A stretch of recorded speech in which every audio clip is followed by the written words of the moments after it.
Ok, estamos gravando agora, começando a aula. Não, Ciro, ainda não falei sobre o trabalho, não. A única coisa que eu falei sobre o trabalho é que ele vai ser um trabalho sobre o capítulo 12. Capítulo 12 sobre teoria da relatividade, que eu espero assim, dar a primeira pincelada nele hoje. Vou falar alguma coisa, espero, assim, dando tempo, sobre teoria da relatividade. E aí, na próxima aula, eu falo mais um pouco. Mas eu preciso dar um pouco de matéria para poder passar o trabalho para vocês. Caso contrário, assim, para poder explicar o que é o trabalho, eu vou ter que dar matéria. Então, eu prefiro dar a matéria primeiro e aí explicar o trabalho. Mas, ok, assim, não vai ser nada muito complicado, não é nada do outro mundo, não. Tendo lido tendo estudado a matéria do capítulo 12, vocês fazem, assim, sei lá, em algumas horas vocês vão fazer esse trabalho. Praticamente fazer o que a gente vai fazer na aula de uma forma um pouco diferente, um outro desenvolvimento. Tá? Mas não precisa ficar tenso, não, é a matéria. É dentro dessa filosofia de que as provas, o objetivo das provas é mais fazer parte da aprendizagem do que punir alguém que não esteja estudando direito, ou averiguar quem está estudando, quem não está estudando. Meu objetivo com essas provas é incentivar a estudar, a fazer eu pensar um pouco melhor, né? Detalhar o cálculo dos problemas. Então, o plano de hoje é terminar a parte de radiação, que é a parte de reação de radiação, né, que a gente começou na aula passada, então vamos terminar hoje, isso a gente termina com certeza. Aí eu acho que dá tempo para introduzir a motivação para a teoria da relatividade. Eu imagino que todos vocês sabem alguma coisa de relatividade já, né? Acho que é aquela introdução à teoria da relatividade, eu nem sei mais, essa matéria já mudou de nome tantas vezes, mas tem uma matéria introdutória de teoria da relatividade, né? Antigamente ela fazia parte de introdução à física quântica, depois introdução à estrutura da matéria, era uma coisa meio fora do lugar, né, nessas disciplinas. E aí acho que virou uma disciplina independente. Mas se não viram, também não precisa entrar em desespero, não, porque eu vou rever tudo isso. Eu estou falando isso assim, porque eu vou passar em passos um pouco mais longos, certo? Não vou dar a teoria da relatividade e tudo, não. Mas está bem explicadinho no livro, né? Esse capítulo é um capítulo sobre teoria da relatividade, né? Voltado para a eletrodinâmica, é claro, mas está tudo lá. Tá? E, claro, se vocês pedirem aí, a gente pisa no freio, vai mais devagar, explicamos cada ponto com mais cuidado. Ok. A outra coisa que eu queria falar antes de começar a aula propriamente dita é a lista dos problemas do capítulo 12, né? Deveria dar para vocês hoje, né? Vocês entregaram do 11, terminamos o 11 hoje, mas vai ficar para a aula que vem, ok? Vão ser poucos problemas, não tem muitos problemas aqui do capítulo 12, não. Então, a lista deve ser pequena, vai dar tempo de fazer a lista toda, fazer o problema, a prova e partir para o trabalho com tranquilidade, acho eu. De toda forma, assim, eu aprecio o retorno de vocês, né? O Rafael Gross falou aqui que essas provas têm funcionado para ele, pelo menos do jeito que era a minha intenção. E eu quero, assim, a qualquer momento, é claro, mas principalmente no final do curso, que vocês me deem um feedback, assim, está funcionando desse jeito, essas provas estão boas assim, sugestões de outro jeito que poderia ser, e as aulas também. Eu conversei com alguns professores da física, né, eles falaram, pô, você é um louco de ficar escrevendo lá no PowerPoint toda hora, você vai botar os alunos para dormir. Eles preparam um PowerPoint com todas as equações, fórmulas, etc., e vai mostrando, né? Assim, eu pensei em fazer isso em algum momento, mas achei que isso era que ia botar a gente para dormir, né? Porque começa a aparecer um monte de fórmulas, é muito rápido, você não consegue acompanhar. Eu prefiro ir escrevendo, que assim, fica mais lento, é claro, mas dá tempo de vocês irem acompanhando o raciocínio. Isso é o que eu acho, né? Se é verdade ou não, eu não sei. Então, por isso é que eu preciso do feedback de vocês. E pode xingar, pode falar mal, pode falar assim, não, esse jeito da aula é horrível, mas aí me dá sugestões também de como fazer. Isso porque, olha, no semestre que vem é muito provável que pelo menos as matérias teóricas vão continuar nesse estilo aqui, tá? Eu acredito que as matérias experimentais, experimental A1, A2, A3, né? A3 já está funcionando, né? Mas A1 e A2 voltem a ser presenciais, talvez as do básico também, com algum esquema reduzido, sei lá, só um número pequeno de gente no laboratório a cada momento, mas eu duvido muito que as matérias teóricas voltem a ser no jeito antigo, tradicional, né, no próximo semestre. Talvez nunca, né? Bem, então eu tenho que ir me adaptando, né, para tentar fazer as aulas cada vez melhores. Levei anos para aprender a dar aula mais ou menos no esquema presencial, GIS, quadro negro, né, que depois de testar vários métodos, projetando PowerPoint, eu testei isso também, depois de experimentar vários métodos, cheguei à conclusão que GIS no quadro era o que funcionava melhor, na minha opinião. Agora tem que reaprender de novo. Então, ok, a gente está nesse trabalho que a gente gosta de aprender, né? Então vamos lá, gente, assim, sem mais delongas, tá? Lembre-se de me dar o feedback, eu vou cobrar de vocês, tá? Mas vamos para a matéria de hoje. Vou começar a compartilhar a tela, né? Que o que a gente quer ver é isso aí, tá? Reação de radiação, nós vamos terminar, né? E tá, primeira motivação de teoria de relatividade, já vou avisando, né? Nós vamos falar de teoria da relatividade especial. Teoria da relatividade geral é outro departamento.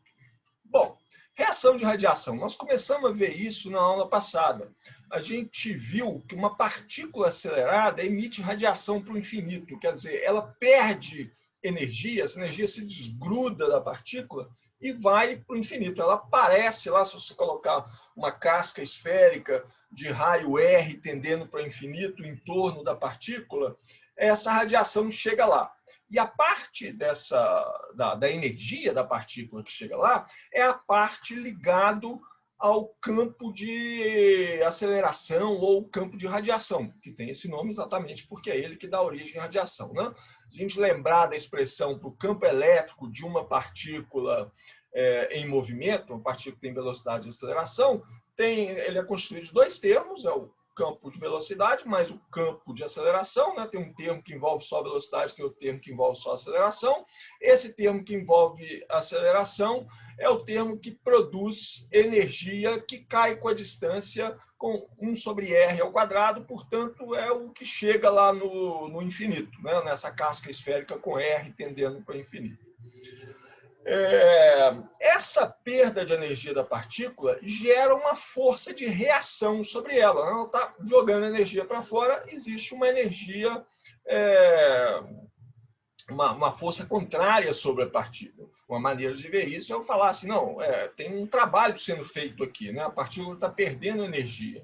Então, o que a gente quer calcular é essa força de reação. Qual que é a força que atua sobre a partícula pelo fato que ela jogou energia para o infinito. Então, na aula passada, a gente achou uma expressão para essa potência radiada pela partícula não relativística. A gente, para achar essa potência, falou assim, instantaneamente, né, tem um momento aqui em que a velocidade da partícula é zero. Naquele instante que eu estou considerando, a velocidade da partícula é zero.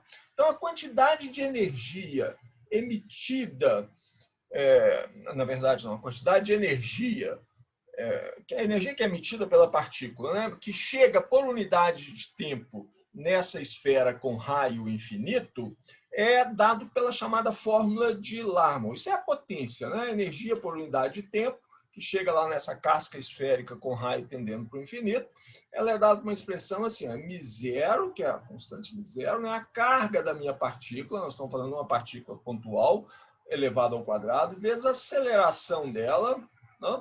dividido por 6πc. Né? Essa é a chamada fórmula de Larmor. Né? E ela vale para uma partícula não relativística. Ela foi deduzida com essa suposição aqui, de que a velocidade da partícula é zero no instante lá que ela emitiu a energia, né? Mas ela vale, já vou adiantar, que ela vale para V muito menor do que C. A velocidade da partícula é muito menor do que a velocidade da luz. Professor, posso fazer uma pergunta sobre isso? Claro. Que tudo bem, eu entendo que a gente está considerando esse caso de velocidade não relativística, só que na dedução disso, a gente usou o tempo retardado lá do potencial retardado. Então, como que essas coisas ficam compatíveis? Não, a velocidade da partícula é instantaneamente zero, mas a perturbação eletromagnética ela se propaga com velocidade c. Não sei Ah, se... tá, não, tá certo. Não, entendi. Eu estava confundindo. Tá? Ok. Então, a velocidade da onda eletromagnética continua sendo c. Tá? Esse cálculo que foi feito aqui, né, que levou a fórmula de lá, essa suposição V igual a zero, V, a velocidade da partícula é zero naquele instante lá que ela emitiu radiação, é só para simplificar a conta. Como que ele simplifica a conta?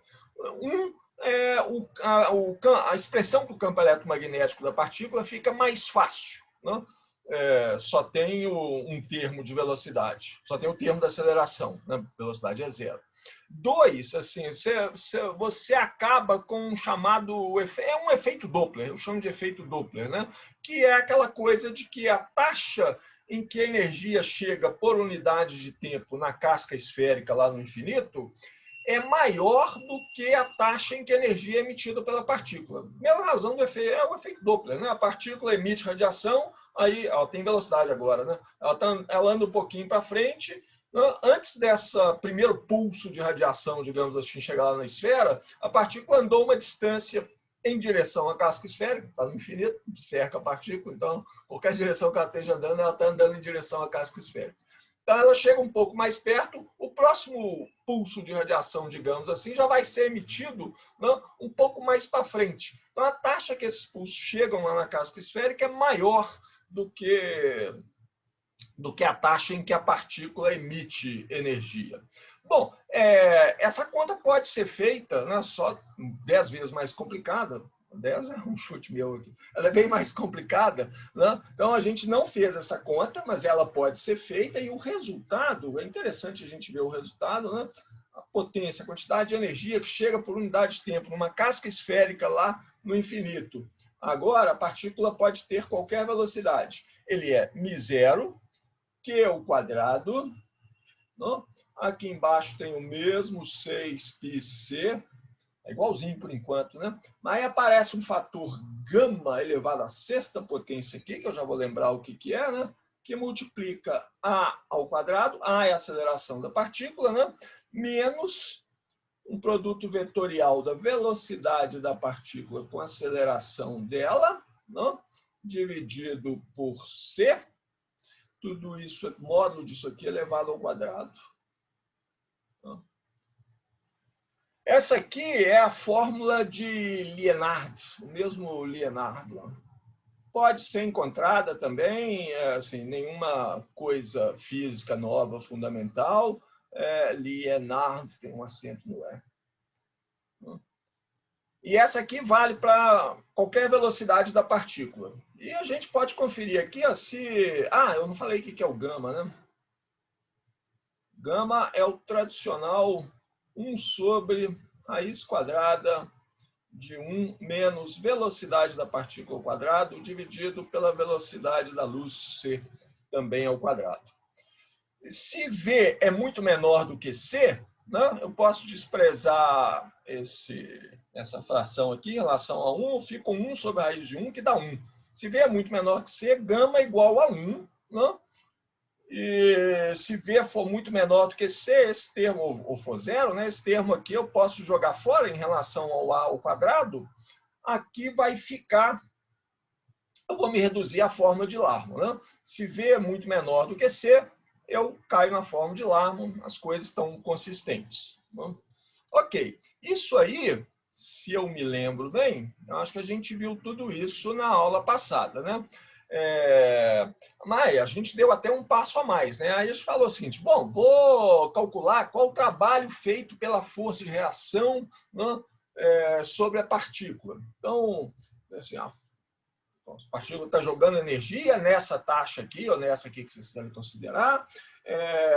Então, a força de reação que atua sobre ela, F de reação, acho que é a última vez que você vê isso aqui, vezes a velocidade da partícula, tá?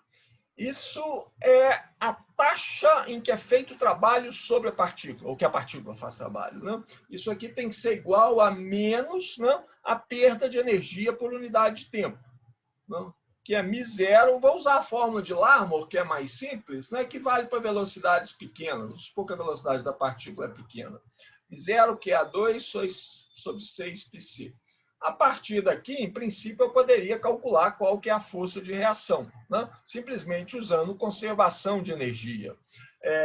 Só que, como eu falei, né, acho que foi aqui que a gente terminou a aula passada, essa fórmula está errada.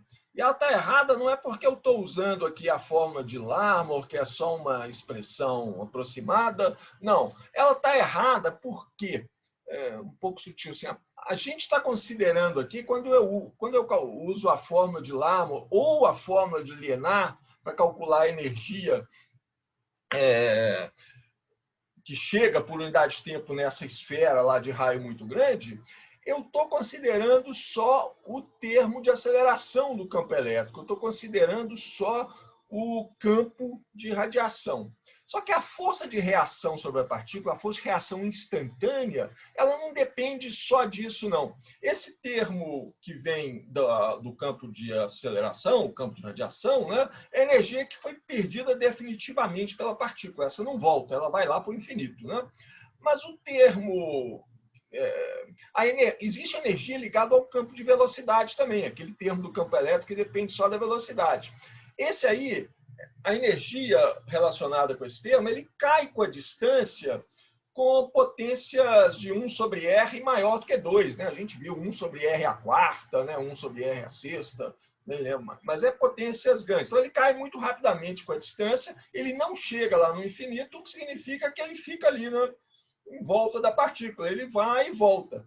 Mas se eu quero a força de reação instantânea sobre a partícula, eu preciso saber naquele instante de tempo quanto de energia saiu, não, para poder calcular a força de reação. Então eu tenho que considerar também o termo do campo de velocidade. Não? Ele saiu naquele instante, um tanto de energia, que tem o campo de radiação, o campo de velocidade, não? E isso vai determinar a reação instantânea. Então, eu tenho que fazer essa conta, né, considerando o campo elétrico completo, ou seja, o cálculo... Opa, caneta vermelha, vamos fazer o cálculo correto. Cálculo correto, eu preciso considerar o campo completo, o campo elétrico da partícula completo. O E da partícula, em certa posição, não está no tempo, né? Posso escrever ele como dois termos, né? Estou falando isso duas vezes aqui, é o campo de velocidade mais o campo de aceleração. Não estou pedindo que ninguém saiba esses termos de cor, não, mas se estiverem curiosos, olham lá na expressão para o campo elétrico de uma partícula pontual, né, que tem velocidade de aceleração. A gente achou esse campo, né, uma expressão bonitinha, expressão completa, né, a lei de Coulomb generalizada. Bom, a coisa fica complicada, né, porque a energia... Primeiro, que o campo elétrico já é complicado, né? Segundo, a energia ela depende do módulo do campo elétrico ao quadrado. Ela depende de E, né? É produto escalar com E, que é o E ao quadrado. Né? Então, aqui vai ter termos com o campo de velocidade ao quadrado, né? O EV ao quadrado, vai ter termo com o campo de aceleração ao quadrado e vai ter termos cruzados. Né? Posso campo de velocidade, produto escalar com campo de aceleração. Quando a gente faz esse cálculo aqui, né, que eu falei que está errado, usando a fórmula de Larmor ou usando a fórmula de Liénard, a gente está considerando só esse termo aqui, ó, só essa parcela da energia. Falta considerar as outras. Tá? Agora, tem um artifício que a gente pode fazer, para não complicar demais o cálculo, que é o seguinte: eu posso calcular a força de reação em média sobre o intervalo de tempo no qual a partícula volta ao estado inicial. Por exemplo, em um movimento periódico. Por exemplo, né? Se a partícula está fazendo um movimento periódico, ela sai de um estado e volta para o mesmo estado. Né?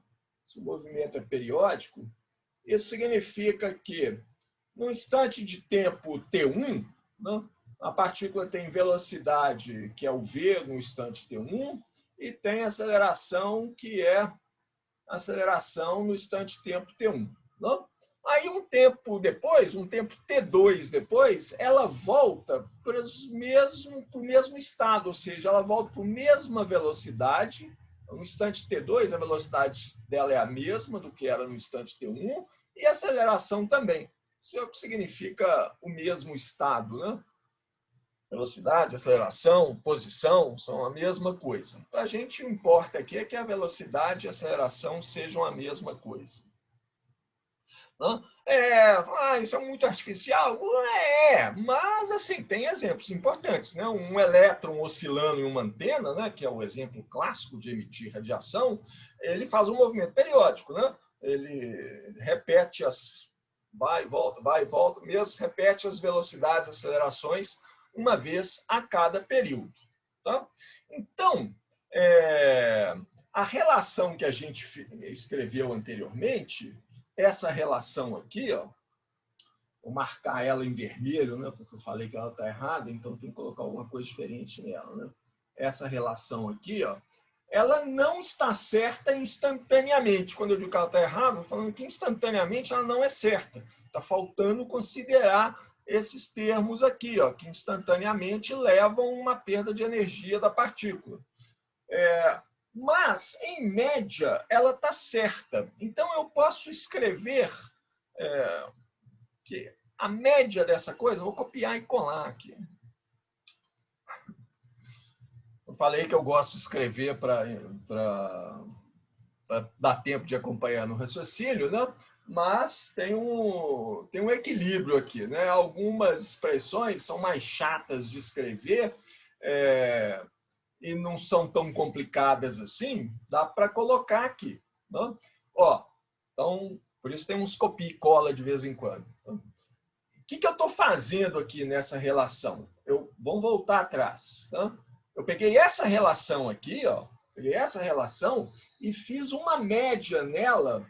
Não? Falei, isso aqui está errado, não? Mas está certo se eu integrar isso aqui no intervalo de tempo de T1 até T2, não?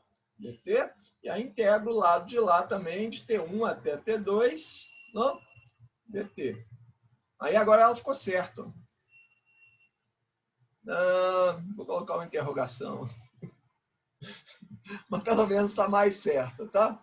Então é isso que está aqui, ó. Eu integrei aquela relação anterior, né, de T1 até T2, sendo que T1 até T2 são intervalos de tempo que é um período do movimento. A partícula volta ao mesmo estado inicial. Bom, esse A que aparece aqui, né, A ao quadrado, isso aqui é A escalar A, né, que é a derivada de V no tempo, produto escalar com a derivada de V no tempo. Estou fazendo uma integral sobre produto escalar de duas derivadas. Então, eu posso fazer essa integral por partes. Copia e cola, copia e cola.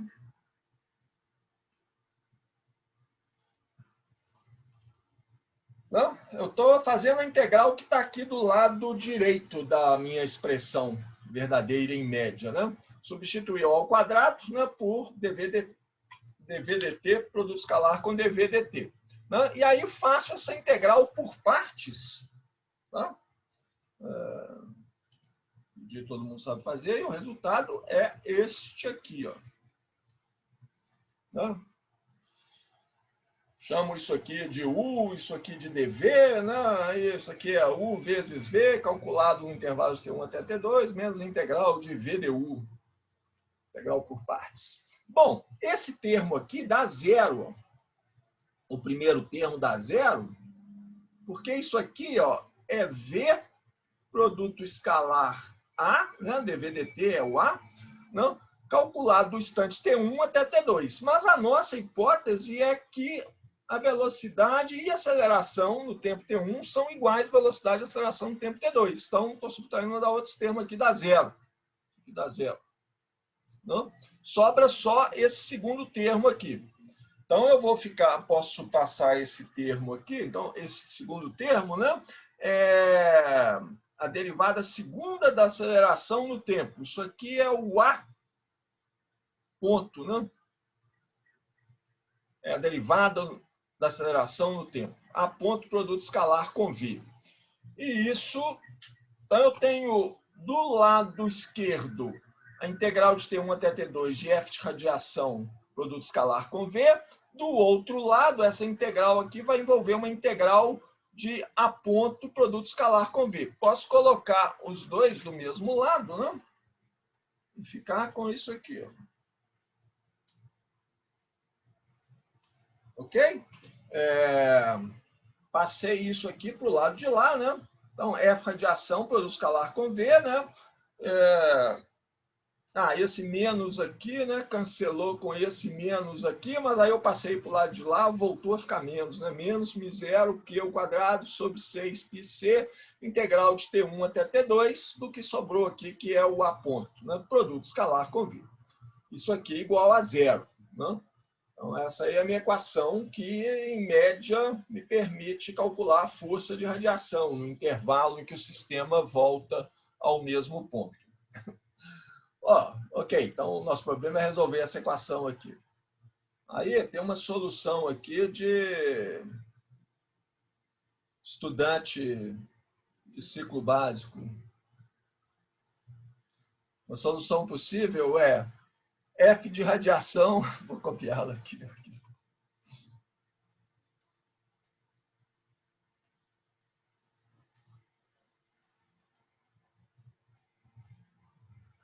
A integral não tem que dar zero? Se o integrando for zero, o integral dá zero, certo? É claro que se vocês proporem essa solução numa prova lá de cálculo 1, né, imediatamente vocês vão ganhar zero. Mas ela é uma solução, ela é uma solução. Né? E tem umas pessoas espertas na vida, né? Porque acharam essa solução aqui e ganharam o nome da equação, né? Um jeito de você botar o nome. Então, isso aqui é a chamada, essa expressão aí, é a chamada fórmula de Abraham-Lorentz. Dois físicos de primeiríssimo nível, né? Precisou dos dois para chegar nessa solução. Qualquer um de nós faria em um segundo, né, para a equação aqui. Essa é a fórmula de Abraham-Lorentz para a força de reação de radiação. Vai falar, putz, mas isso aí é uma solução, é uma solução possível, tudo bem, né? Assim, e é para um caso específico, né? Intervalo de um período só num movimento periódico. Mas é o que a gente tem no momento. Tá? E ela funciona razoavelmente bem em muitos casos. É a solução mais simples, na verdade, que você tem, que considera que obedece à conservação de energia, que conserva energia. E, como eu disse, ela funciona. Se aplica ela em caso aqui, caso ali, e ela funciona. Ela dá o resultado que você espera. O resultado lógico, o resultado concorda com o experimento. Apesar disso, tá, ela tem consequências bastante estranhas. Né? Deixa eu copiar essa equação aqui de novo para passar para a próxima página.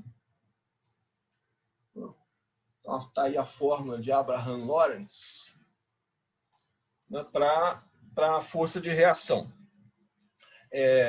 Vamos supor que você tem uma força externa, tá? É o caso em que você tem uma força externa atuando sobre a partícula.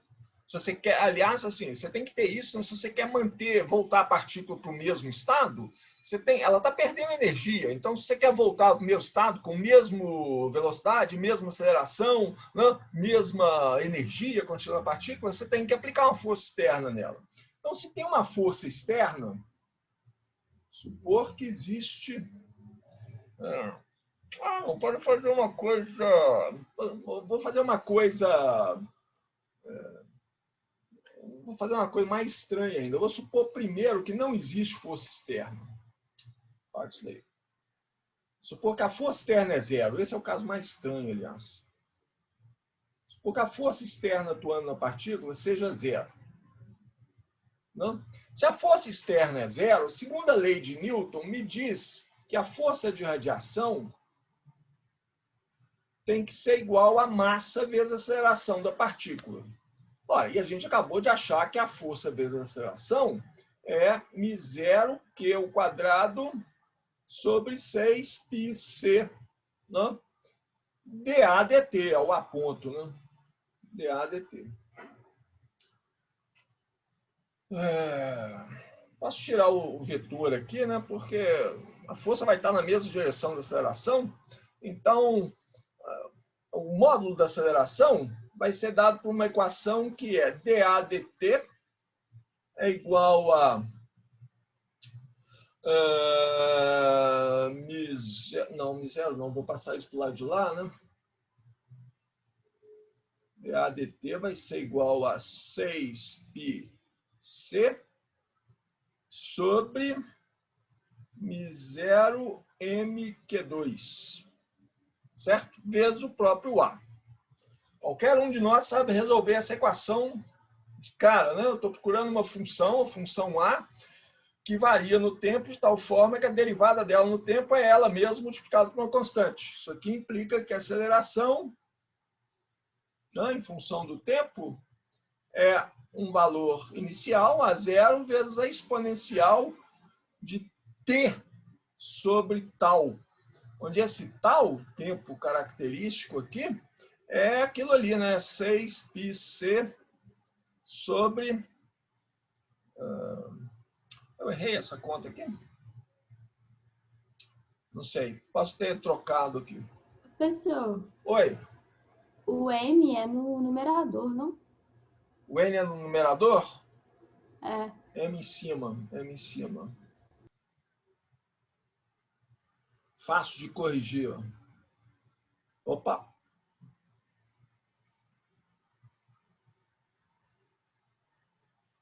M. Isso, está certo agora? Acho que sim. Zero o quê? Bom, vocês façam as contas depois, tá? O que essa equação está dizendo aqui? Está dizendo que a aceleração não tem nenhuma força externa aplicada, né? A partícula tem uma aceleração inicial, está emitindo radiação, aí aparece uma força de radiação sobre ela, que faz com que a aceleração cresça exponencialmente com o tempo. E esse texto fala assim, não, isso deve ser um efeito que é pequeno. Esse tempo aqui, ó, você pode calcular isso para um elétron, né? Nossa carga pontual por excelência. Para um elétron, eu sei a massa, 9,109 vezes 10 a menos 31 quilogramas. Eu sei a carga, 1,602 vezes 10 a menos 19 coulombs. Eu sei μ0, que é 4π vezes 10 a menos 7. Então, 4π corta com esse 6π lá, fica só 2 em cima. Faço essa conta. Para um elétron, esse tal aqui é um tempo da ordem de 10 a menos 24 segundos. Eu fiz a conta, 10 a menos 24, 10 a menos 25 segundos, 10 a menos 23 segundos. É um tempo muito pequeno mesmo. Então, a aceleração cresce exponencialmente e violentamente. Isso é um contrassenso, né? Isso não faz sentido do ponto de vista físico. Uma solução possível é fazer assim, não, a aceleração inicial é zero. O A0 é zero. As coisas começam a ficar meio meio contraditórias, né? Afinal, a partícula tinha aceleração, por isso que ela estava irradiando, né? Eu não conferi, não, mas parece que essa solução, você fazer o A0 igual a zero, leva a coisas mais estranhas ainda. Se você aplicar uma força externa, a partícula começa a acelerar em resposta a essa força externa antes da força externa ser aplicada, num tempo da ordem de tal, num tempo curto, 10 a menos 24 segundos antes de aplicar a força externa, ela já está começando a acelerar em resposta à força externa, o que não faz nenhum sentido, né? Pode ser tão pequeno quanto eu queira esse tempo, mas ele quebra a relação causa-efeito. Né? Ok, gente. Então, conclusão, problemas. Todos esses problemas que a gente está vendo aqui, olha, eu tentei calcular a força de radiação, né? Vamos voltar atrás um pouquinho. Eu tentei calcular a força de radiação, vamos usar a conservação de energia. Vou direto aqui para a fórmula de Leonard, né, que considera que a partícula tem velocidade. Uso isso aqui, mas aí não dá para resolver isso exato. Eu considero, não, em média, né, fazendo uma média sobre um período de um movimento periódico, essa expressão de conservação de energia está certo. Isso está certo mesmo. Só que ele leva a um resultado absurdo. Né? Ele leva, mesmo usando a fórmula de Leonard, eu usei a de Larmor aqui, né? Mas mesmo usando a fórmula de Leonard, você chega a resultados desse tipo. Né? Esses problemas, assim, o que está errado aqui? Assim, não tem nada errado nas nossas contas. O problema está com... É o problema fundamental do eletromagnetismo. A partícula é pontual. Quando a gente está calculando essa reação de radiação, eu estou calculando uma força que é feita sobre a partícula pelo campo, eu vou falar campo eletromagnético, né? A gente está falando só de campo elétrico aqui, mas nós temos que lembrar que o campo magnético está contido ali dentro, né? É porque a gente expressou o campo magnético em termos do campo elétrico, ok? Então, no final, a gente só precisa da expressão para o campo elétrico, mas o campo magnético está lá. Então, o mecanismo responsável pela reação de radiação é uma força que é feita sobre a partícula pelos campos eletromagnéticos produzidos pela própria partícula. Como é que você entende isso? O único jeito de você... Numa partícula pontual, como que você faz isso? O único jeito de ver isso classicamente, quando eu digo clássico aqui, eu não estou falando mecânica clássica em oposição à mecânica quântica, não. Eu estou falando mecânica... eu não estou falando mecânica clássica em oposição à mecânica relativística. Eu estou falando mecânica clássica, né, eletromagnetismo clássico do ponto de vista de mecânica clássica, em oposição à teoria quântica, mecânica quântica. Tá? Então, classicamente, eu vejo uma partícula pontual como um ponto. Está no lugar lá, R igual a zero. Né? Ela ocupa um ponto. O único jeito da gente calcular isso, força sobre a partícula causada pelo campo magnético, pelo campo eletromagnético produzido pela própria partícula, é supor uma distribuição de carga. Né? Então, pego uma distribuição de carga, calculo a força que uma parte da distribuição de cargas faz sobre a outra parte, sobre as outras partes, né? Somo tudo isso, e aí depois faço essa distribuição de carga tender para dimensão zero, tender para um ponto. Né? Por que eu não posso calcular para a partícula pontual? Porque os campos para uma partícula pontual, eles divergem na posição da partícula. Né? O campo elétrico e o campo magnético na posição R igual a zero, a posição que está a minha partícula, ele vai para o infinito. Então, não tem como. A força vai ser infinita sobre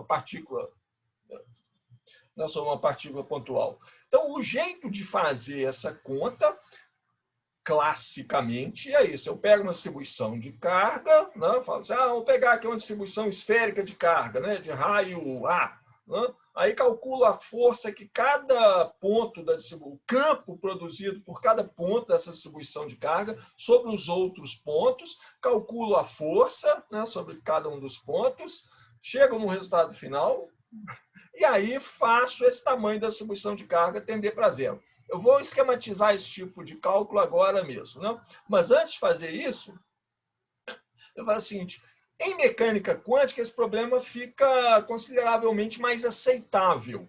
Por quê? Porque em mecânica quântica, você não fala de uma partícula pontual. Não existe esse conceito de trajetória. Ela tem uma partícula, ela tem uma velocidade aqui, ela faz essa trajetória. Você não tem como fazer isso, né? Em mecânica quântica, você fala de uma distribuição de probabilidade de achar a partícula, né? Isso aqui é o que eu faria se eu estivesse usando quântica, né? Fazer um eletromagnetismo quântico. Em mecânica quântica, o que você faz? A única coisa que você pode falar é a probabilidade de achar a partícula numa certa posição, num certo instante de tempo, e essa partícula é dada pelo módulo da função de onda da partícula ao quadrado, né? A distribuição de probabilidade de achar a partícula. E a distribuição de carga é isso aqui vezes a carga da partícula. Então, eu tenho uma distribuição de carga naturalmente. Você não tem carga num ponto, você tem uma distribuição de carga sempre. Então, fica mais natural você fazer o cálculo desse jeito que eu falei. Tá? Então, isso é o que acontece na Quantum Electrodynamics, QED, né? QED, que é a teoria eletrodinâmica quântica. Mas estou escrevendo em inglês porque é o jeito que a gente conhece, né? Se eu escrever eletrodinâmica quântica, eletrodinâmica, vai ficar ED, que nunca vi essa sigla. Mas são as mesmas letras, né? Só a ordem que é diferente. A eletrodinâmica quântica, esse cálculo fica mais natural. Mas se eu quero fazer o cálculo clássico, dá para fazer. Tá? Então, quem quiser se divertir bastante, né, tem um cálculo que o cálculo original é feito pelo Lorentz, né? O cálculo de Lorentz. O que ele considera é exatamente o exemplo que eu falei. Ele pega uma distribuição esférica de carga, calcula o campo elétrico causado pela cada ponto dessa distribuição de carga nos outros pontos, calcula a força, né? É uma força da distribuição de carga sobre ela mesmo, e aí depois reduz o tamanho dessa distribuição de carga. Quem quiser acompanhar esse cálculo, ele está lá no livro do Jackson. É a seção 16.3 do Jackson. Que é o livro clássico de eletrodinâmica, né? Bom, eu olhei na terceira edição, tá? O capítulo 16 é o último capítulo do Jackson. É um pouco complicado de acompanhar o cálculo, não só porque a matemática é bem complicada, mas porque esses últimos capítulos do Jackson eles estão em unidades gaussianas, né? Então, vocês não vão encontrar ε0 e μ0, por exemplo, em lugar nenhum, né? Mas está lá esse cálculo, ele considera a distribuição esférica de carga, né? E faz exatamente isso que eu falei, e chega num resultado, né? que é aquela expressão essa expressão para força de radiação, né? Que é essa aqui, o cálculo de Abraham-Lorentz. Por isso que a fórmula chama Abraham-Lorentz. O Griffiths faz de um outro jeito, que pode parecer meio maluco, mas a matemática é consideravelmente mais simples. Então, eu vou resumir, em linhas gerais, o que o Griffiths faz. Ele pega uma distribuição de carga que é em forma de um pezinho desses que a gente usa para fazer ginástica, né? Um haltere. Haltere é engraçado, né? Acho que eu nunca vi essa palavra no singular. Eu tenho até na dúvida se é haltere mesmo. A gente fala halteres, né? Sempre fala no plural. Acho que é porque a gente sempre usa dois, né? Um para cada mão. Não sei, quando é uma coisa, acho que tem um outro nome. Ele pega a minha carga aqui e parte a carga. Ele parte a carga em duas cargas Q sobre 2. Então, a minha carga Q ela vai ficar com a seguinte cara, ó. Tem uma carga Q sobre 2 aqui. e a uma distância D dela, não precisa entrar em pânico, não vou fazer o cálculo total não, mas eu vou colocar em linhas gerais como o cálculo é feito, tá? Os passos do cálculo. Então, a distância D tem outra carga Q sobre 2. Eu dividi a minha carga em 2 pedaços. Qual que é a lógica de fazer isso? Porque aí eu posso calcular o campo elétrico que a carga aqui de baixo, né, essa carga 2, faz sobre a carga de cima, que eu vou chamar de carga 1. Né? Calculo o reverso também, né? O campo elétrico que a 1 faz em cima da 2, calculo a força que 2 faz em cima de 1, a força que 1 faz em cima de 2, então eu estou calculando a força que a carga Q faz sobre ela mesma. Essa que é a ideia do cálculo. Tá? Então, será que eu copio a figura aqui do livro? Vou copiar, mas vou fazer na minha aqui, aí eu copiando. Vou fazer a minha primeiro, se ela ficar muito ruim, eu copio aqui do livro, tá? Eu preciso de um sistema de eixos aqui, né? Então, eu vou pegar essa direção que eu parti a carga aqui, vai ser a direção Y, tá? E a direção X é aqui perpendicular à carga. É a direção em que a carga está andando. Minha carga está andando aqui ao longo do eixo X. Ou seja, no instante anterior, a carga estava aqui, ó. A carga 1 estava aqui e a carga 2 estava aqui. Ela estava um pouco para trás no eixo X. Elas andaram uma distância que eu vou chamar de L. Nessa distância aqui, entre as duas posições da carga, vou chamar de L. Tá? Então, essa distância aqui é a mesma distância D, né? A minha carga que foi partida nesse, que virou, assim, deu uma partida dela, virou esse haltere, assim, né?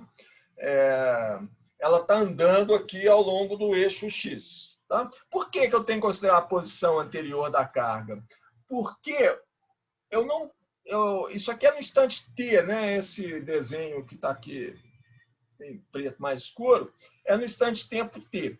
Esse desenho que eu fiz aqui é no instante tempo anterior, é o tempo retardado TR. Porque para saber o campo elétrico que a carga Q2, a meia carga Q sobre 2, né, faz sobre a meia carga 1 lá em cima, eu preciso calcular o campo elétrico no tempo retardado, porque esse campo leva um tempo para chegar até essa distância D lá em cima. Né? Então, nessa conta aqui, eu vou precisar dessa distância R. Esse aqui é o meu vetor R. Isso se eu estou calculando, né, o campo elétrico que a carga 1, né, faz, a carga 2, o campo elétrico da carga 2 em cima da posição da carga 1. Então, eu preciso considerar a posição da carga 2 no instante de tempo retardado TR, né? Qual o campo elétrico que ela vai fazer na posição da carga 1 no instante de tempo T. Ok? A intenção disso é resolver o problema das cargas pontuais. É isso mesmo. Sim, meu problema é carga pontual. Né? Como é que eu calculo o campo de uma carga em cima dela mesmo, se ela é pontual? O campo da carga em cima dela mesmo é infinito. Né? Eu parti a minha carga em duas. Eu parti ela em duas. Ok, esse é um tratamento bem artificial, concordo que é bem artificial, mas é um jeito, e é o jeito mais simples, eu concordo com o Grimes, é o jeito mais simples de você calcular, ou se vocês quiserem, vou falar assim, de estimar qual que é a força de uma carga sobre ela mesmo. Eu divido ela em duas, né? E sim, continuam sendo cargas pontuais, só que agora eu posso calcular a força que metade da carga faz sobre a outra metade da carga. Ok? Essa é a ideia. Se vocês não ficarem felizes com isso, né, tem cálculos mais que fazem mais sentido, como eu falei, esse cálculo do Lorentz, que o Jackson reproduz ali com algumas pequenas diferenças. O Jackson tem uma vantagem, uma matemática mais avançada, né? Então, ele usa lá transformado de Fourier, função de Green, mas o resultado final é o mesmo. Tá? E o que ele faz é isso, ele faz uma coisa que parece mais natural para a gente, né? Em vez de pegar uma carga pontual, ele pega uma distribuição esférica de carga, né? Calcula qual que é a força que a distribuição esférica de carga faz sobre ela mesma, né? Pegando um ponto, força que ela faz sobre outro ponto, e depois eu reduzo o raio dessa distribuição esférica de carga para zero. Dá o mesmo resultado, tá? E com uma diferença só que eu vou apontar no final, esse cálculo desse jeito aqui também dá o mesmo resultado. Eu acho que a minha figura ficou razoável, né? Bom, vocês sempre podem calcular a figura, podem conferir a figura mais bonitinha no livro, né? Então, isso aqui é a posição da carga no instante tempo retardado, que eu preciso, né? Isso aqui é a posição da carga ou das duas cargas, lembra? Essas duas cargas são uma carga só, temporariamente divididas em duas. Né? Bom, então calculo o campo elétrico da carga 1 sobre a carga 2, da carga 2 sobre a carga 1. Será que a gente vai ver a expressão desse campo? Eu não vou colocar a expressão desses campos aqui, não, tá? Não precisamos disso aqui. Só precisam saber que... A gente sabe isso aí, né? Você sabe o campo elétrico criado por uma carga pontual, né? O campo elétrico criado por uma carga pontual numa certa posição, no tempo retardado, onde que ele é, qual o valor dele no tempo t. A gente tem a expressão pronta para isso aí. Uma outra coisa que a gente tem que observar é o seguinte, ó, esse campo elétrico vai ter componentes x e y, né? A carga 2 está aqui, ó, o campo elétrico dela sobre a carga 1, a carga 2 está aqui, a carga 1 está lá, o campo elétrico dela vai ter uma componente na direção y e uma componente na direção x. Né? Mesma coisa sobre o campo elétrico criado pela carga 1 na posição da carga 2. Ele tem uma componente na direção y e tem uma componente na direção x. As componentes y vão se cancelar. Lembra, essas duas cargas, na verdade, é uma só. Né? Então, a componente y, num caso, está para cima, no outro está para baixo. São iguais, as duas metades aqui são iguais. Né? Então, as componentes y vão se cancelar, só sobra a componente 2, a componente ao longo de x. Ou seja, a força que a gente vai calcular aqui, a autoforça, né? A força da partícula sobre ela mesma, vou chamar de autoforça, força auto, vai ser Q sobre 2, né? Que multiplica o campo elétrico da carga 1 sobre a 2, mais o campo elétrico da carga 2 sobre a metade 1. Né? E isso aqui é uma força na direção x. Opa! Tem módulo F e está na direção x chapéu. Não estou colocando as expressões, não. Só estou dando a lógica da conta. Tá? E essa conta não é complicada, não. Ok, tá bom. Posso colocar aqui. Quer ver? Ó, vocês vão ver que para fazer essa conta mais simples, deixa eu copiar aqui. Os campos é 1 e é 2. Não, o campo é 1 é isso aqui. Ó. Tá? Certo? É a mesma expressão aqui, ó, o termo de velocidade, não, está misturado aqui, né? Já misturou aqui. Mas é a expressão que vem lá do campo elétrico de uma carga pontual. Aí eu vou fazer aqui, a simplificação, que no instante de tempo, aquele instante instantâneo, se eu pôr V no instante de tempo TR, é zero. Porque aí, aquele vetor U, né, que vocês lembram, é C vezes R chapéu menos o V. Ele vai ficar só CR chapéu. Né? Esse vetor R, é fácil tirar ele aqui da figura, né? Tiro aqui na figura, aqui, ó, o vetor R. Ele tem uma componente L na direção X chapéu e uma componente D na direção Y chapéu. O vetor R é L x chapéu mais d y chapéu. E com isso eu posso fazer essa conta aqui, né? Faço essa conta aqui, calculo essa autoforça da partícula sobre ela mesma, ou melhor dizendo, né? Da metade da partícula sobre a outra metade, mais a metade de lá, de uma metade sobre a outra e da outra sobre a uma. calculo isso aí, o resultado é essa autoforça aqui. Tá? Que aqui é sobre 2, né? 1 vezes é 2, aquela expressão que eu coloquei lá em cima, né? Que vai dar na direção x, só sobra a componente da direção x. Depende desse L, depende do D. Aí, o que eu tenho que fazer agora, né? Isso é uma coisa artificial, né? Eu tenho que fazer esse D tender para zero, né? Tentar fazer a partícula juntar de novo, né? Então, o passo seguinte é fazer uma expansão dessa expressão aí em potências de D. Em potências da separação entre as duas metades da minha partícula. Ou seja, estou reduzindo o tamanho da minha partícula para zero. Aí eu já vou... Tem que fazer alguns artifícios matemáticos lá, tá? Se vocês quiserem, vocês olham no livro, mas essa força vai ficar com a seguinte cara, na hora que eu faço essa expansão em potências de D. O que me interessa não é os detalhes matemáticos da conta, e não tem nada muito complicado, não tem nada complicado, tiro muito, não tem nada complicado.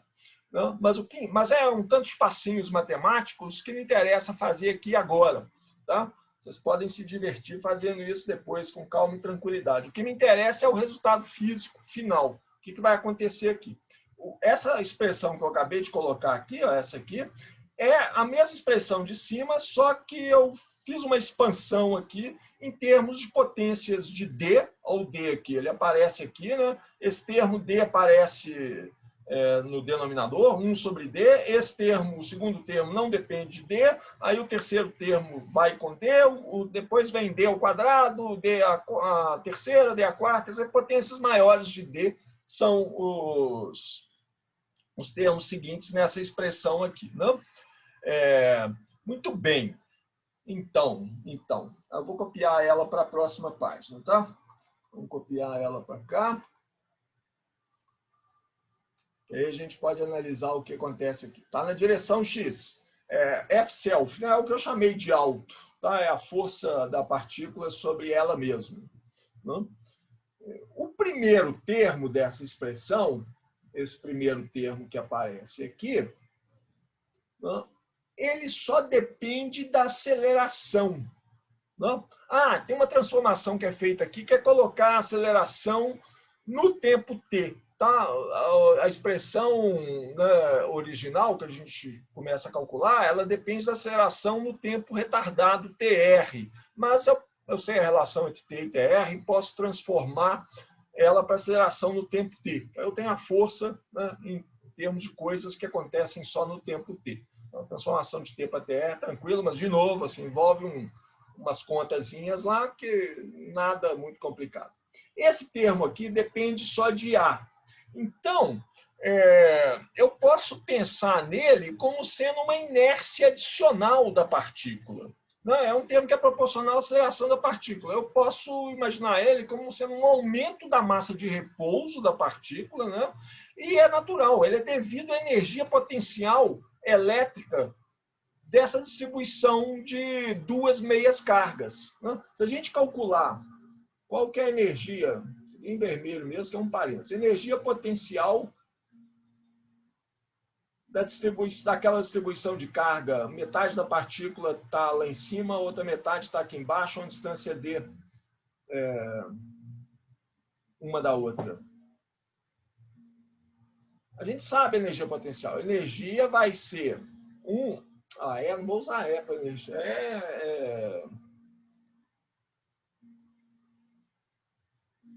Campo elétrico, vou chamar de energia mesmo. Energia vai ser igual a 1 sobre 4πε0. Não? Carga, Q sobre 2, vezes a carga, Q sobre 2, então aparece carga ao quadrado, não? Dividido pela distância entre elas, certo? Né? Essa energia potencial dá isso aí. Não? É o potencial vezes a carga, que é Q sobre 2. Não? Então, eu posso pensar que a massa de repouso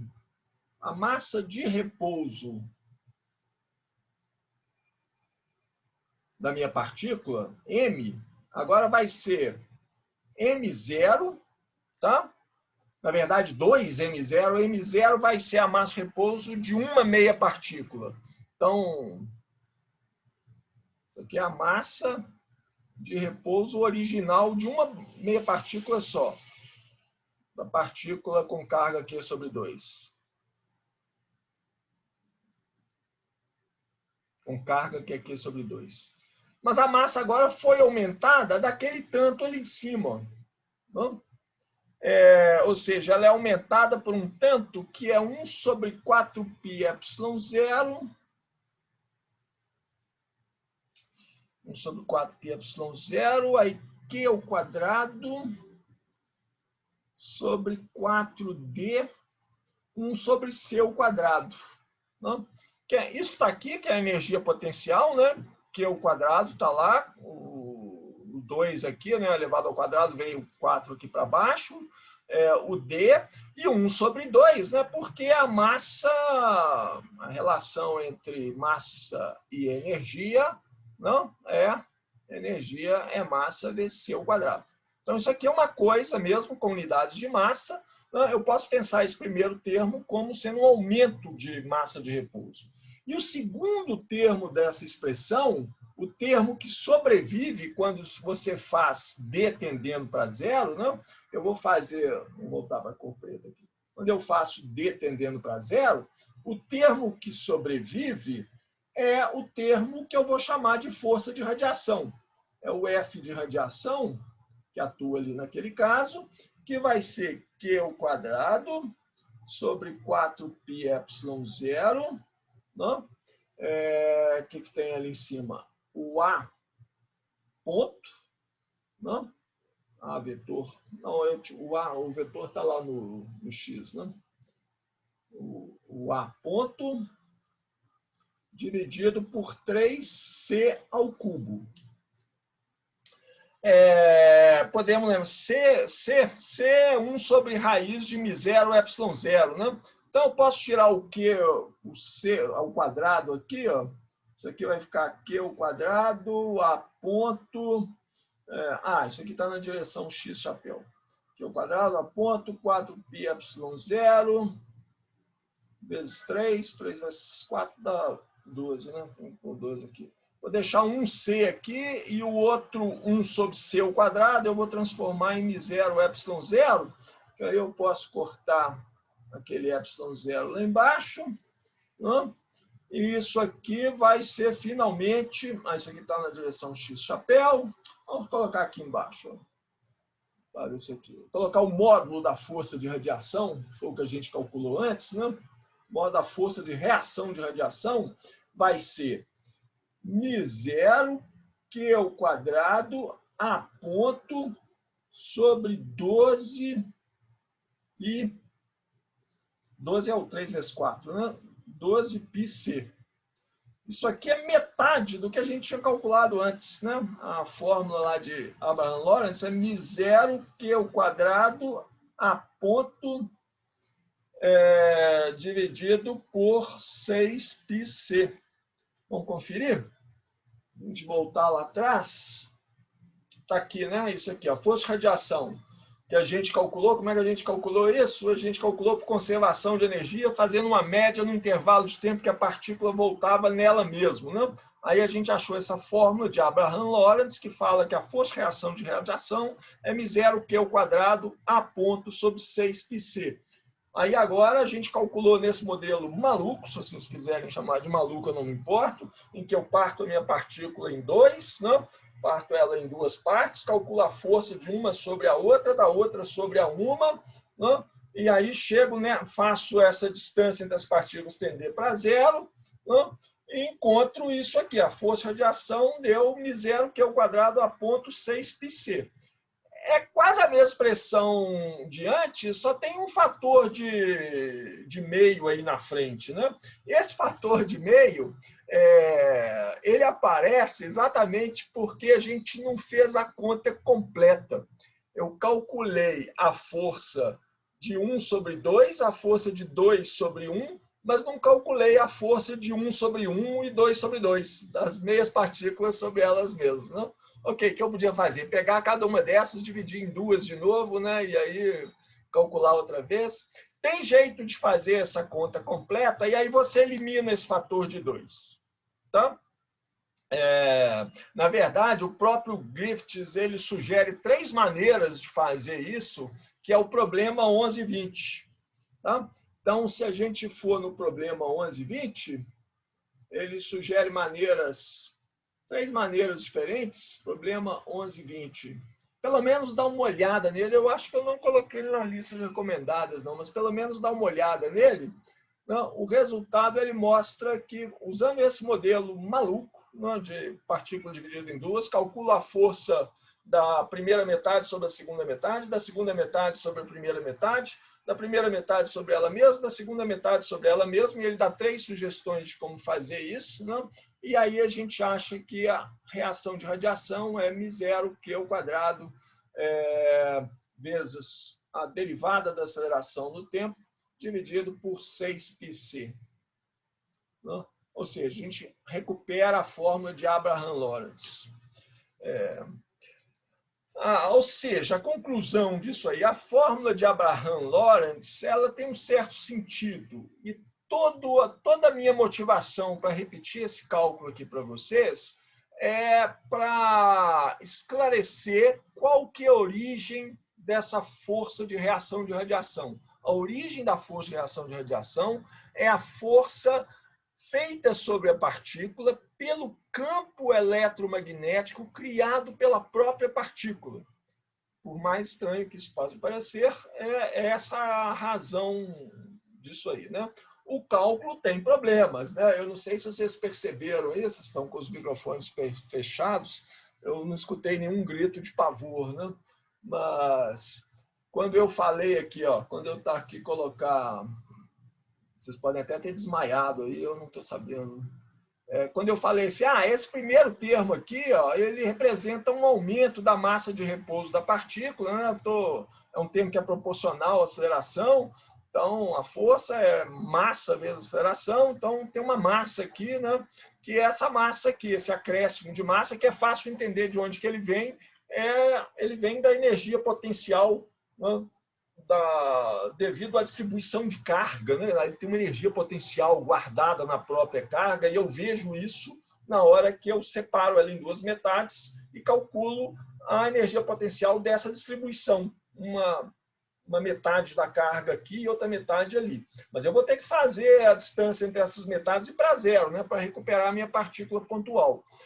E aí, quando eu faço a distância d para 0, esse aumento de massa é infinito, né? D vai para 0, essa energia potencial vai para 0, a massa vai para o infinito.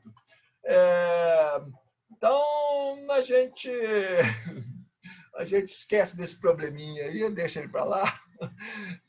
Eu falei antes, né? Assim, não, em mecânica quântica a coisa fica mais tranquila. Quando a gente faz uma teoria quântica do eletromagnetismo, que é uma teoria que existe, uma teoria sólida, assim, bem aceita, que é a QED, né? Ela é chamada de QED, Quantum Electrodynamics.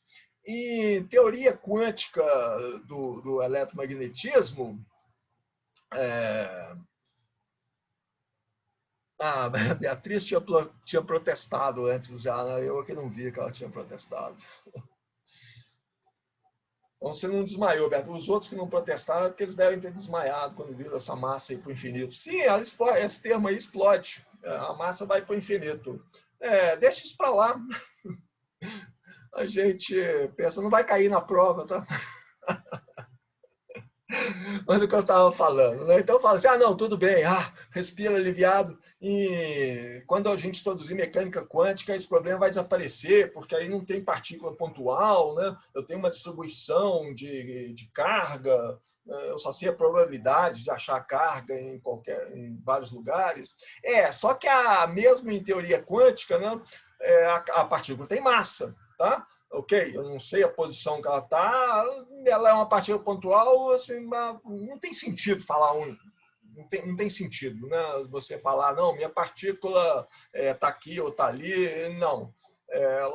tudo indica que ela realmente está distribuída no espaço. Sei lá, não vou entrar em detalhes de teoria quântica agora, não. Isso é a interpretação de quântica, né? Mas, de qualquer jeito, a gente, em momento nenhum, fala a posição da partícula. Só quando você mede ela está lá naquele instante, e a partir do momento que você mediu, né, ela já começa, ou você perde toda a informação do momento linear. Bom, para de falar em quântica. O que acontece é que, com a teoria quântica da eletrodinâmica, esse problema da massa indo para o infinito continua acontecendo. Tá? Infelizmente, o pessoal não conseguiu se livrar dele, não. Ele está lá na teoria, ele continua perturbando a vida.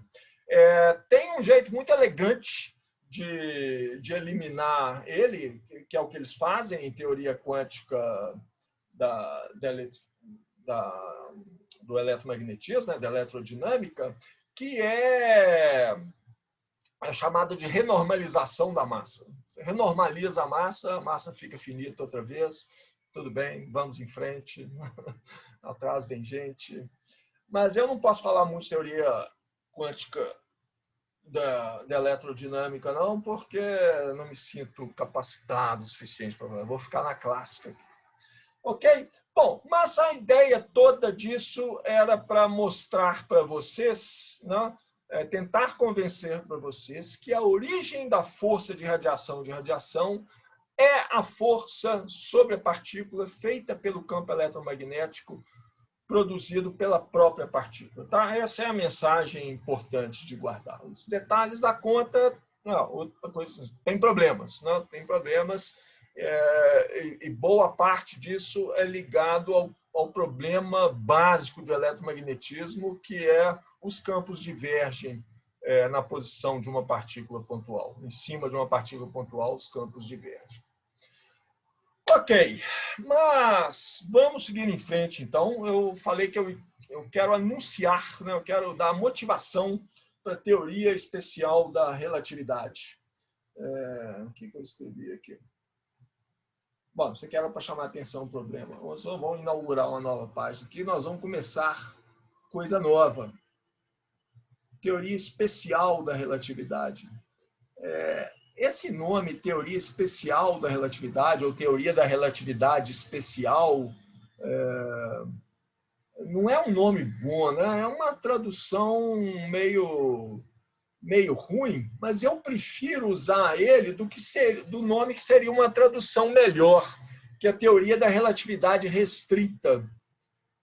É um preconceito meu, tá? A teoria da relatividade restrita é uma tradução muito melhor para Special Theory of Relativity, né? Que a gente chama especial porque a gente traduziu special por especial. Né? Por que eu tenho esse preconceito? Porque fica parecendo que é uma teoria. Se eu falo teoria restrita, fala, uma teoria meio chuezinha. Né? E não é, assim, na minha opinião, a teoria especial da relatividade é talvez a teoria mais bonita já formulada da história da humanidade. Tá? Por que eu acho ela tão bonita? Porque ela só tem dois postulados, e são dois postulados que você pode falar em palavras que qualquer um entende.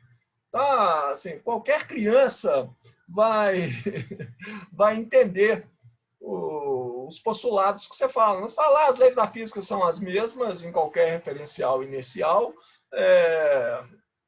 A velocidade da luz é a mesma, né, independente do movimento da fonte, é a mesma em qualquer referencial inicial.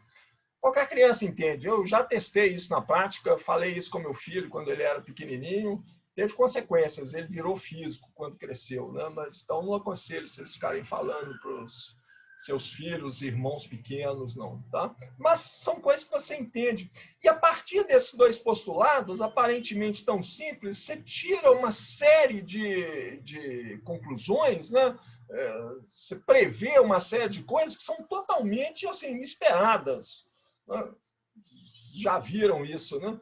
E eu acho isso muito bonito, né? Tá vendo? Isso aí é terrível, assim. Você não pode falar sobre física com crianças pequenas, não, que elas ficam irremediavelmente influenciadas e viram físicos quando crescerem. Bom, Pode ser para o bem ou para o mal, né? Bom, então, assim, vamos olhar o primeiro postulado. O primeiro postulado é o princípio da relatividade, né? Que é isso? As leis da física são as mesmas em qualquer referencial inercial. Ok, então eu preciso definir o que é um referencial inercial, né? Um referencial inercial, uma maneira mais simples de definir é falar, são os referenciais, não, um referencial inercial é um referencial onde a primeira lei de Newton é obedecida. Se a pessoa não sabe qual é a primeira lei de Newton, você fala assim, não, é um referencial em que se eu jogar, se tiver uma coisa com velocidade constante, ela continua com velocidade constante. Se não tiver nenhuma força atuando, né, em qualquer no meu objeto, ele vai continuar com a velocidade que ele está. Tá? Ele não vai fazer curva, ele não vai para a direita, para a esquerda, ele continua em linha reta, sempre com a mesma velocidade. Né?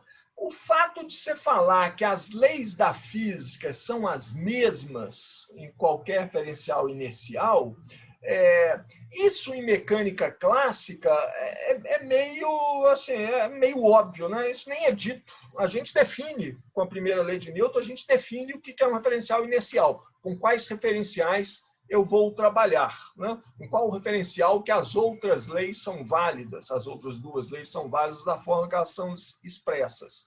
Mas a gente nem fala que a qualquer lei da física, essas leis aqui são válidas em qualquer referencial inicial. Porque isso em inglês tem uma expressão boa para isso, né? Take for granted. Ou seja, isso é óbvio, isso, claro que é assim, né? De fato, isso de que a primeira lei, né, de Newton, que as leis são as mesmas em qualquer referencial inicial, é uma observação do dia a dia. Né? Provavelmente vocês já estiveram nessa situação. Assim, acontece, assim, você está num ônibus, numa parada no meio da estrada, tem ônibus, um parado do lado do outro, né? Você está lá assim, deitado na cadeira, meio dormindo, esperando o ônibus sair. De repente, você nota um movimento. E você não sabe se é o seu ônibus que mexeu ou se é o ônibus do lado que está mexendo. Né? Você tem momentos de pânico com isso aí. Isso acontece no sinal de trânsito também. Aconteceu comigo outro dia. Estou parado no sinal, do lado de um carro, e aí, de repente, eu falo, putz, meu carro está descendo. Não, era o carro do lado que estava...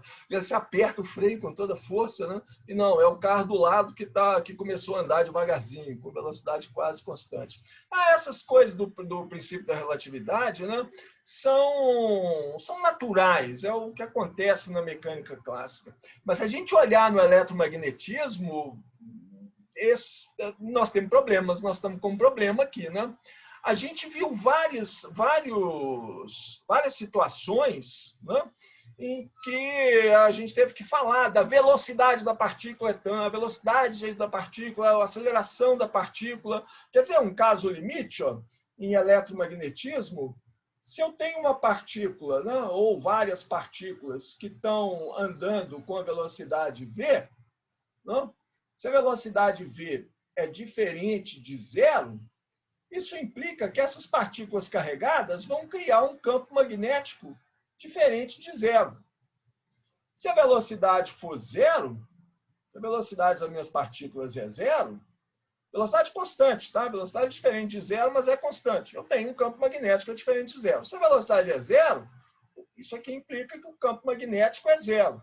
Então, eu posso falar assim, beleza, então, eu estou num referencial que a velocidade das minhas partículas é tanto, eu tenho campo magnético, né? E esse campo magnético é um campo magnético que depende da velocidade. Qual é o valor da velocidade das partículas? Qual o valor, qual é a direção e o sentido? Aí eu mudo para um referencial em que minhas partículas têm velocidade zero. Elas estão com velocidade constante, eu mudo para um referencial inercial que tem a mesma velocidade das partículas, elas passam da velocidade zero, o campo magnético some, só vai ficar o campo elétrico. Como é que é isso? Né? E aí a gente pode perguntar assim, as contas que a gente fez até agora, elas são válidas em qual referencial?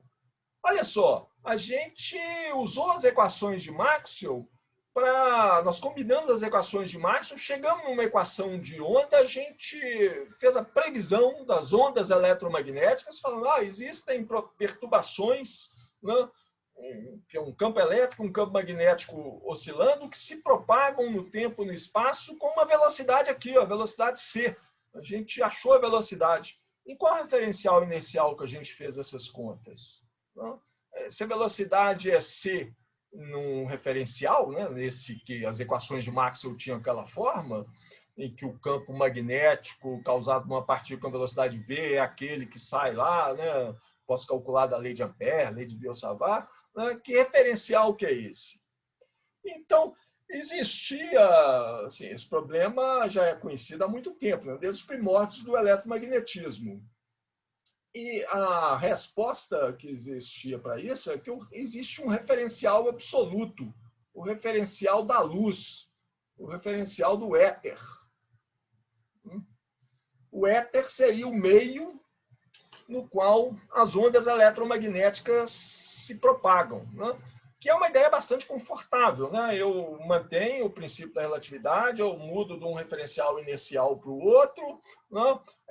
Aquelas equações de Maxwell estão escritas em um referencial especial, que é o meio, que é o referencial no qual a velocidade das ondas eletromagnéticas é c, e é confortável também, porque aí eu não tenho essa noção abstrata de um campo elétrico, uma oscilação de quê? É um campo, mas o que é isso, né? Oscilação de uma coisa mecânica é fácil da gente entender, mas uma oscilação de um campo elétrico, de um campo magnético, hoje pode parecer até fácil, que a gente está acostumado com isso desde criancinha, né? Mas se você parar para pensar, você fala, esse negócio é meio estranho, não? Não tem nada oscilando nesse ponto aqui, mas se eu colocar um medidor lá de campo elétrico, eu vejo uma coisa oscilando. Bom, então tinha essa ideia do éter, e aí assim, houve inúmeras tentativas de detectar esse éter, de medir a velocidade da luz, de ondas eletromagnéticas em relação ao éter. Vou confessar que eu, inclusive, já fiz uma medida dessas, né? Eu não, né? Boa parte do pessoal, do tempo que eu estava no último ano da graduação, o César Latz, que vocês devem conhecer de nome, né? Talvez o maior, o melhor, né? Maior significa grande em altura, né? O melhor físico brasileiro até hoje, quase ganhou o Nobel por um pouquinho, sim, né? Muita gente acha que ele não ganhou, simplesmente de sacanagem mesmo. Ele participou da descoberta do meson pi. Na verdade, ele não só participou, não, ele teve um papel muito importante. Ele foi trabalhar, já era um físico formado, foi trabalhar num grupo na Inglaterra que tinha uma técnica de detectar partículas, né? O pessoal estava procurando o meson pi, só que eles não conseguiam achar de jeito nenhum. E o César Latz, ele propôs umas modificações no experimento, né? O jeito de detectar a partícula, falou como que devia fazer, fez, né? E ele detectou, ele que fez, ele propôs como fazer o experimento, mudou o método experimental que o pessoal já tinha, né? Mas ele fez o experimento, achou a partícula, publicaram um artigo na Nature que era ele, um antigo professor dele, lá da USP, acho, que era um italiano, né, que passou um tempo na USP e foi lá na Inglaterra trabalhar com ele, e o chefe do grupo lá da Inglaterra. Mas quem fez o experimento foi o César Latz, né, bolou todo o experimento. Esse professor italiano que estava lá, ele ajudou a explicar o resultado, né? O César Latz e o italiano escreveram o artigo, publicaram, e o chefe do grupo, né, assinou também o artigo. Claro, ele era o chefe do grupo, ele assinou o artigo também. Só tem 3 autores do artigo. E era uma descoberta importante do meson pi, o pessoal estava tentando detectar há muito tempo. Aí foi o prêmio Nobel, acho que em 1950, foi dado pela descoberta do meson pi só para o chefe do grupo da Inglaterra, o César Latz e o italiano ficaram a ver navios. E o César Latz tem outras contribuições importantes para a física depois. Depois ele mostrou como produzir mesons pi artificialmente, um grande físico, né? Só que lá nos tempos que eu estava, há muito tempo atrás, quando eu estava no último ano da graduação, o César Latz já estava em Campinas, né? Era professor emérito lá em Campinas, mas trabalhava no laboratório ainda. Ele morreu em 2005, acho. Aí ele anunciou, fez um barulho danado, que vocês não eram vivos, né? Vocês não tinham nascido ainda nessa época, vocês escutaram. Saiu em todos os jornais, ele tinha descoberto que Einstein estava errado, a velocidade da luz depende do referencial, blá, blá, blá. Como ele era um físico importante, o pessoal aqui da UFMG resolveu, não, assim, a ideia é maluca, mas o cara é bom, então a gente tem que testar, né? É uma atitude científica. Teve um professor aqui que já aposentou, que falou, não, a gente é cientista, assim, a gente tem que testar, não podemos falar, não, esse cara está errado, quem está certo é o Einstein, não tem essa coisa sagrada, né? Ciência é isso, você vai lá e testa a hipótese. Então, esse professor que já aposentou aqui, ele bolou um experimento que basicamente era um experimento de Michelson-Morley, media a velocidade da luz na direção norte-sul e na direção leste-oeste. Então, só que tinha que fazer isso várias vezes, fazer estatística, né? Então ele arregimentou gente, eu e mais alguns outros estudantes de graduação, alguns estudantes de mestrado, a gente juntou lá, montamos esse experimento de Michelson-Morley e a gente media 24 horas por dia durante um mês inteiro, para ter uma estatística, né? É um experimento de interferência, basicamente, né? Ver como é que as franjas de interferência mudavam ao longo do dia e dependendo da direção que o espectrômetro estava orientado. Participei desse experimento. Resultado do experimento, velocidade da luz exatamente a mesma em qualquer direção. Não dependia da direção que você media, né? A ideia de variar em direção leste-oeste ou norte-sul, né? Na direção norte-sul, espectrômetro na direção norte-sul, você está perpendicular ao movimento da Terra. Na direção leste-oeste, a Terra, você está na direção que a Terra se move em redor do Sol e na direção que a Terra gira, né, em torno de si própria. Então, a ideia era tentar detectar o movimento da Terra em relação ao éter. Resultado do experimento, zero. Não tem nenhum movimento em relação ao éter. A velocidade da luz é a mesma em qualquer direção. Chegamos a fazer em direções oblíquas, de cabeça para baixo, todas as direções possíveis. Resultado, a velocidade da luz é C, sempre, confirmando a teoria da relatividade. É claro que existem possíveis explicações para isso, né? Você pode falar, não, é porque a Terra está arrastando o éter junto com elas, tem alguma perturbação local aqui no éter, que perto da Terra ele se orienta de maneira que a velocidade fica a mesma. Tem explicações loucas, tem todas, mas é a mesma coisa, tá? Assim, todos os testes que foram feitos até hoje, Michelson-Morley é o mais famoso, né? Mas tem esse experimento na UFMG também, menos famoso, mas eu participei, então eu acredito nele.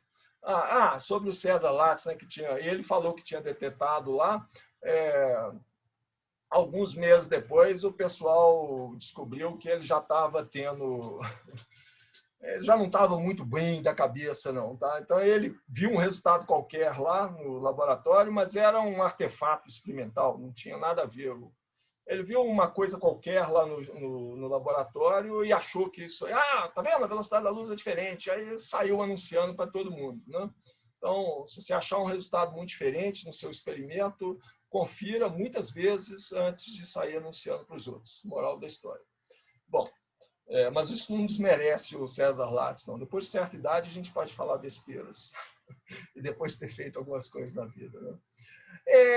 Só para terminar, tem uma outra coisa estranha. Né? Eu falei assim, tem uma coisa estranha no eletromagnetismo. A gente fez todas essas contas, né?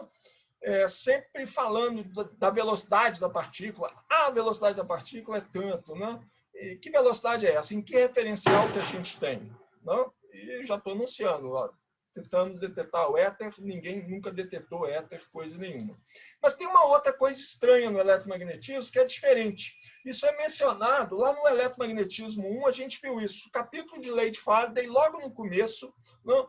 Se vocês quiserem dar uma revisão lá, você vê assim, se você pode mostrar que existe uma força eletromotriz induzida, é um resultado experimental. Né? Existe uma força eletromotriz induzida, se você passa numa espira de corrente, né? Aparece uma corrente, você passa ela por uma região que tem um campo magnético estático. E eu consigo calcular essa força eletromotriz induzida na espira de corrente simplesmente considerando que existe uma corrente elétrica, né? As cargas que estão no fio da espira, elas estão passando, elas estão andando, elas têm velocidade v. Então, isso é uma corrente elétrica. Então, eu calculo, e está na presença de um campo magnético, então eu calculo qual que é a força magnética sobre essas cargas, né?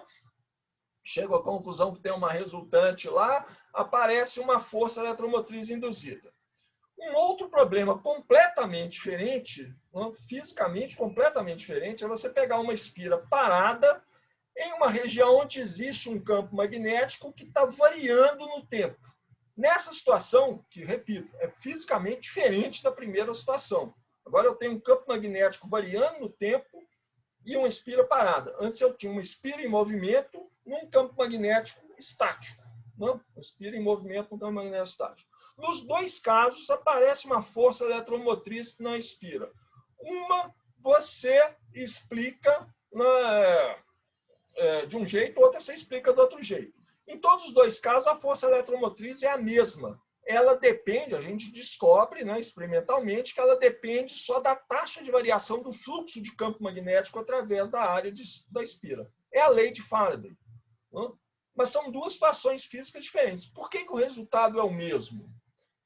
Então, você pode pensar, é uma coincidência. Assim, a natureza fez essa coincidência para a coisa funcionar.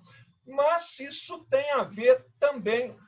Por que isso é estranho? Né? Porque eu posso mudar de referencial também. Né? Se eu for para a espira em movimento, eu for para o referencial da espira, a espira está parada. Né? E ela está passando por um referencial estático. Ué, que força eletromotriz é essa induzida que aparece?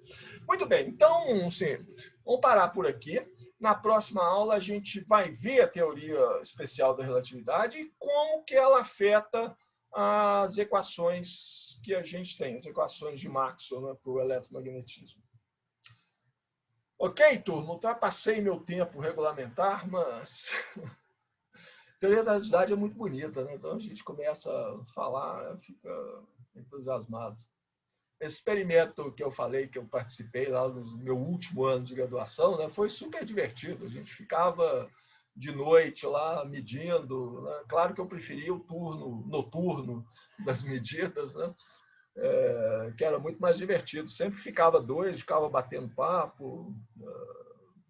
E estava tentando um resultado que, em princípio, eu podia dar um prêmio Nobel. Né? Então, tinha uma motivação extra. É claro que quem ia ganhar o prêmio Nobel era o chefe do grupo e não nenhum de nós que estava realmente fazendo o experimento. Ok, gente. Alguma dúvida, alguma pergunta? Todo mundo já entregou a questão 4? Posso fechar a tarefa lá ou deixa até meia-noite de hoje? Eu já acabei, mas eu não postei não, então espero pelo menos uns 15 minutos aí. Não, tá até meia-noite de hoje, tá? Ok, eu tava lá até quinta, né? Isso foi uma falha minha, mas se eu deixei até quinta, então vou deixar. Vou deixar lá do jeito que tá, porque... Por quê? Porque alguém pode ter visto lá, não, alguém que não está aqui assistindo a aula hoje pode falar, ah, não, é até quinta, beleza, né? Posso esperar aqui, então vou deixar para mandar amanhã. Então, vou deixar do jeito que está, ok? Pode submeter até o dia que estava falando lá. Ok, gente. Então, quinta-feira a gente continua. Não, E aí, Paulo Sérgio, Oi, deixa eu Paulo. só perguntar. Assim, você nunca deu um feedback pra gente, embora você não precise postar as notas, mas, tipo assim, o trabalho tá ok, a gente tá indo bem, ou a gente tá indo super mal e ninguém tá sabendo? E eu tô com tanta vergonha de falar que vocês estão mal, né? Que nem tive coragem. Não, Paula, eu só olhei por cima, tá? E achei que vocês estavam indo bem, estava de acordo com o que eu estava esperando. Olha, eu só olhei por cima, né? Deu uma passada de olhos, assim, ok, tá assim, tá, parecia tudo bem. Não fiquei olhando pontinho por pontinho. Mas realmente, nessa pandemia de coisas a fazer aqui, eu não tive tempo. Você tem que pegar um e ir até o final, né? E depois eu fiquei pensando, melhor deixar vocês em suspense, por mais malvado que isso possa soar, né? Porque aí vocês continuam fazendo da melhor jeito possível, até o último. Mas, então, a resposta é, não dei nenhum feedback até agora. um feedback superficial. Aparentemente, todo mundo está indo muito bem, né? Eu dei uma olhada no primeiro e depois dei uma olhada no terceiro problema prova. O segundo, eu não me lembro de ter aberto ele. Tá? Vou olhar, então, assim, antes do trabalho, enquanto vocês estiverem fazendo o trabalho, eu corrijo tudo isso. Vou ter 5 provas grandes para corrigir. Né? Tereza, não é uma má ideia, não, né? Mas corrigir o do coleguinha pode ser. Mas não, deixa eu tentar corrigir primeiro, tá bom? Sem pânico, sem pânico. Ok, então, gente, ficamos por aqui. Um bom final de dia para vocês. Até quinta-feira. Beleza, até quinta, professor. Até mais. Até mais, professor. Obrigado.